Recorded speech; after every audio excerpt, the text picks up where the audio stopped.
राधे राधे भक्तों, कैसे हैं आप सभी लोग। आज मैं आपको श्री कृष्ण और पूतना की कहानी के बारे में बताऊंगी। जैसा कि आप सभी लोग जानते हैं कि पूतना एक राक्षसी थी, लेकिन वह पिछले जन्म में राजा बलि की पुत्री रत्नमाला थी। एक कथा के अनुसार एक दिन राजा बलि के यहाँ एक वामन भगवान पधारे। भगवान की सुंदर और मनमोहक छवि देखकर रत्नमाला के मन में मातृभाव जाग उठा। भगवान को देखकर उसने मन में सोचा कि काश मेरा भी एक ऐसा ही पुत्र होता तो मैं उसे हृदय से लगाकर अपना दूध पिलाती और खूब प्यार करती।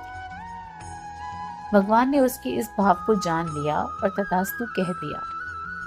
लेकिन इसके बाद भगवान ने राजा बलि का अहंकार दूर करने के लिए 3 बग भूमि नाप दी।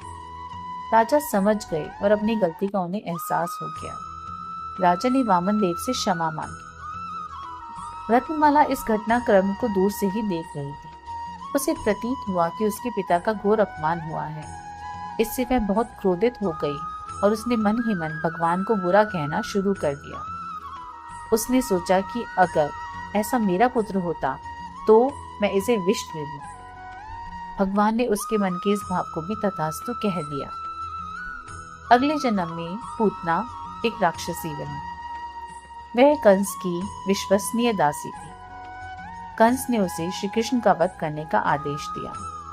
आदेश मिलने के बाद पूतना गोकुल पहुंच गई। उसने एक सुंदर स्त्री का वेश बनाया और भगवान कृष्ण को दुखपान कराने लगी। भगवान ने उसे पहचान लिया और उसका वध कर दिया।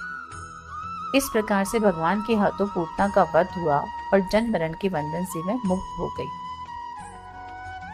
आशा करती हूँ दोस्तों कि आपको यह कहानी बहुत अच्छी लगी होगी। इसी तरह की और कहानियों के लिए मेरे साथ जुड़े रहें और मेरे चैनल को सब्सक्राइब करें।